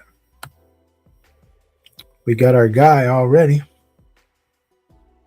Michael Pittman. We'll go ahead and take Rodgers as our 3rd. Yeah. All right, quarterback room done. Tight end room done. Yeah. Now let's see if we want to go ahead and get a couple upside rookies who we might like. Because we only have 2 rookies on this build. And so There are a couple of rookies who we do like in this area. And so we're just going to load up our queue right now. We're not taking another Cowboy. We got all the Cowboys without the quarterback, so we don't want more Cowboys. How about them Cowboys? Yeah, let's get in some shootouts, man. That's what we want from the Cowboys.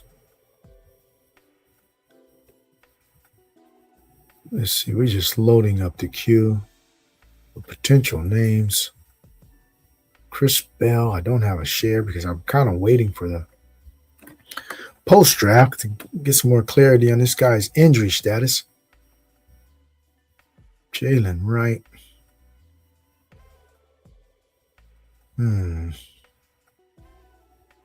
DJ Kittens. Chris Brooks hedge some of our Marshawn Lloyd. Possible. All right, let's see what we want to do.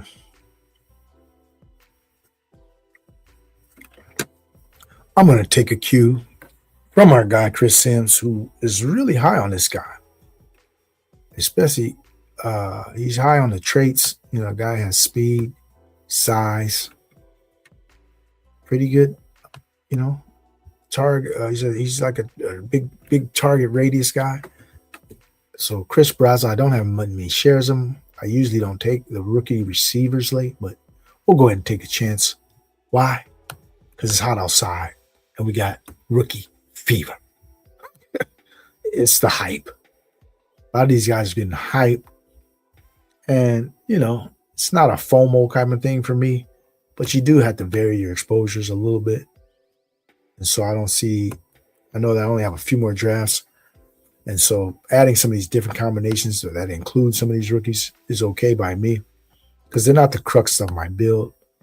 Any of these rookies, I mean, I would love to Mike Washington to hit for this build, you know, for the running back room, and Tyson to do well for this receiver room. But the crux of my build is not the folks, not the rookies. The rookies aren't the focus of it. And you just hope these rookies can come on at some point during the season, hopefully later, that post-bye rookie bump that they call it, where these guys can start to come on down the stretch of the season and really enhance your fantasy team. Oh, no, I got 50. Let me check the exact number of my exposure. Drafts. Completed. Let's go ahead and hurry up and do this before we get on the clock. So I got, what we got? 77 drafts completed. Running back, 46.8 Brooks, 44% Jadarian. Yeah, I take stands. I take them hard. And I look at my stances as being like, if it doesn't work on Brooks, right, he's late, it's not going to kill me. That's how I look at it. But I look at it if it works more so than if it doesn't work. What do I stand to gain if it works? And to me, if it doesn't work, I mean, if it does work, I'm gonna hit the jackpot, right? I got a late round dude who's doing great, so I'm gonna have so much leverage on the field who didn't really take a strong position that it'll really help my chances. But if it doesn't work, I'm getting them 15th round and later. Most of my shares are probably later, and so if that doesn't work, who cares? A lot of dudes ain't gonna work at that point. So I look at it that way, more the glass half full than the glass half empty. Because I took late positions on a lot of rookies last year, and they didn't do shit. I had so much Dante Thornton in the 18th, 19th, 20th round, you know. Had about 30-something% Thornton. And this is over 300-something drafts. Post-draft. He didn't do shit. Doesn't matter. It didn't really hurt me. But if it would have worked, I look for that edge of if it works instead of if it doesn't. Because if it doesn't, it's not going to cripple my teams, right? If I can't overcome one dude 15th round on who doesn't do nothing, if you can't overcome that, you wasn't going to do anything anyway. You can't overcome that. But if it hits, boy, I'm in the driver's seat. If this guy could be like a league winner type, and I got 50% of you, that's how I'm looking at the positive. I got 50% of a league winner, dude. I'm loving that. So, yeah, 50%, not 15. All right, let me see my running back room. Do I need another running back, or do I? I'm going to take Bond, another guy I'm high on. And so I take him without the stack as well. Okay. So we're going to go ahead and wrap this up and go ahead and give a quick review of our guy, Fantasy Dog. Well, if someone else is in the room and they would like a review, go ahead and let yourself be known. 14%. Yeah, that's pretty good, strong stance. It's above the field, I'm sure. 14, yeah. Respect the conviction. Yeah. I was on him since day one. So I was getting him close to 200 at first. And so I loaded up even early. And then his price steps climb. And I said, that's still worth it to me, even at 150 or whatever. Yep. Okay, so we'll go ahead and do a quick review. 10 players, 3+ quarterback. Yeah, there's a lot of players with that are going the 3 quarterback route. They feel like they just can't do it. Can't be without the 3 quarterbacks. And a lot of times, I got plenty of 2 quarterback builds here in the 20 round contests here. Okay, let's go ahead and check out our guy, Fantasy Dog. Coming out of the 8 hole, he has Brock Purdy, Malik Willis, Jacoby Brissett. Yeah, I like that room. Real balanced in that you got Purdy, pocket passer, you know, a little bit of legs. And you got a guy with a lot of legs, Malik Willis, and then another pocket passer, Jacoby Brissett. So, and then correlated too is these two are in the same division, Purdy, Brissett. They'll play twice. Then you got CMC, DeAndre Swift, Tyler Algier, Jadarian Price, James Conner, and Sean Tucker. Yeah, that's a strong room. Yeah, I like the room. I like McCaffrey and Swift at the top of this room with the Arizona combo. I like that kind of a combination where you got the whole backfield. And Jadarian, one of my sleeper dudes, he might end up in Seattle. You could have a NFC West heavy correlation here if this guy ends up in Seattle. One of our top exposures, Jadarian Price, we just showed, and Tucker. Yeah, I like Tucker too as the goal line back possibly. And then we have your receiver room, T. Higgins, Mike Evans, Marvin Harrison, Jerry Jeudy, Malik Washington, Hollywood Brown, Darius Slayton, and Kendrick Bourne. Yeah, I've been seeing people been tapping into some Warren here lately. And you got the stack as well, so makes a lot of sense. But I do like the San Francisco, Arizona pieces you added in their stacks. Malik Washington with Malik Willis. So there's a correlation right there, too. And you got Dosage. Oh, no, not Dosage, but that's fine. I saw somebody drafted Dosage. I thought it was you. And so, yeah, I like this receiver room as well. You got a lot of guys on good offenses and guys on teams that could be trailing a lot in these kind of teams. And then you got Hollywood Brown as a bet on maybe Philly trading A.J. Brown. Hey, that could happen too, right? And Darius Slayton and Kendrick Bourne, guys who will have a role, you know, whether it's third, fourth receiver, we don't know yet. But they'll be in the mix in their teams in some capacity. You have Trey McBride, George Kittle, Tonjes. So you want the Tonjes-Kittle combo, which, could have a benefit in that Tonjes could play early in the season, and then Kittle comes on late. I can see the thinking on that. Nice build, Fantasy Dog. Like it, man. And so now we'll go ahead and look at our team. Young Moolah coming out of the 7 hole right next to Fantasy Dog. We went with the 3-6-8-3. And again, we got a falling Caleb, and we had to make a tough call on whether we was going to go with Dak. And, we had the Dak stack or take a falling Caleb. We decided to push it. And I knew the chances were slim that Dak would come back, but we pushed it.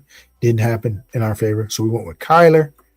We got him at a slight fall. And Aaron Rodgers, who we had already started a build with, in that we had our guy Pittman. Yeah, Pittman. So our running back room, we had Travis Etienne, Javonte Williams, Mike Washington Jr., Aaron Jones, Tank Bigsby, and Jordan James. So we got, a couple anchor guys who should get almost all the running back touches, at least if we go by how the situation is looking right now, right?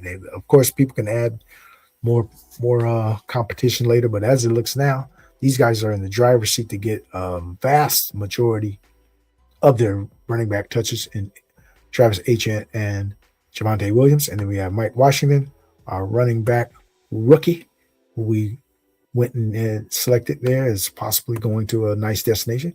Aaron Jones, Bigsby, and Jordan James are our cuffs who could end up with something based on possible injuries, or they just have a good secondary role, right? There's teams that do have a good secondary role for their backups. These two could be that. And then, as we stated earlier, we started off with our Dallas combo, CD Pickens. Then we got Jordan Tyson, Ricky Pearsall, Michael Pittman, Brandon Ayuk, Chris Brazzell, and Isaiah Bond. All right. So, yeah, we got a well-rounded room with the two Dallas guys anchoring it. So, with the way the build worked out, we're just looking for those games where they ping-pong, right? Especially if this team gets to the postseason, we want those ping-pong games. Week 15 from CD, big game. Week 16 from Pickens, big game. So you want that kind of effect late in the season with this kind of build. And we got Jordan Tyson. Who knows where he lands? Maybe it's Miami. Who knows? Ricky Pearsall, Michael Pittman Jr. with our Rodgers skinny stack. Brandon Ayuk likely headed to Washington. Chris Brazzell, who knows where he's going to land? And Isaiah Bond, the guy we're high on as well. So we got a one-off of him. Then we got Colston Loveland, Isaiah Likely, TJ Hoxton. We really like this tight end room. One early, one middle, and one late. All right. So that about do it here as we are going to sign off. Appreciate you all for stopping by. We're going to sign off right here and come back at you on Monday. Be on the lookout. We'll probably come early afternoon, early into the evening, maybe around 4-ish or so. Well, I thank you, man. I really appreciate that. Appreciate the compliments. On your way out, please remember to smash the like button, hit the subscribe button, and follow us on social media at GAB for Young. That's GAB, the number 4, YUUNG. It's been a pleasure, and we are going to go ahead and head out and come back at you on Monday. All right, peace. Oh, we rise, we rise, we rise. Oh, we climb, we climb, we climb. Oh, this time, son, we go. Victory on our mind. Gotta work, push, go. Gotta work, push, go. Let's see how I start this shift. We in this game, serving a strategic purpose. Went from underground, now I've reached the surface. When we claim the chip, it ain't a fluke, you know we work for this. New breed, superhero, a hybrid dragon, plus Michael Jordan breathing fire into this game. In the air, I'm steady floating, destined for this role. Since my birth years, golden best ballin' for life. It's moolah on a mission, Tommy hot takes analysis. On point delivered with precision, setting moves to this game, invoking martial law. Going all out, we won't stop, win, lose, or draw. Oh, we rise, we rise, we rise. Oh, we climb, we climb, we climb. This time, Zion, we go. Victory on our mind. Joe slow harmony chant. Joe slow harmony chant. Joe slow harmony chant, victory on our mind. Trust a low harmony chant. Work, push, go, giant work, push, go. Let's see how I start this. What we re in this game, serving a strategic purpose. Went from underground, now I've reached the surface. When we claim the chip, it ain't a fluke, you know we work for this. New breed superhero, a hybrid dragon plus Michael Jordan, breathing fire into this game. In the air, I'm steady floating, destined for this role since my birth year is golden.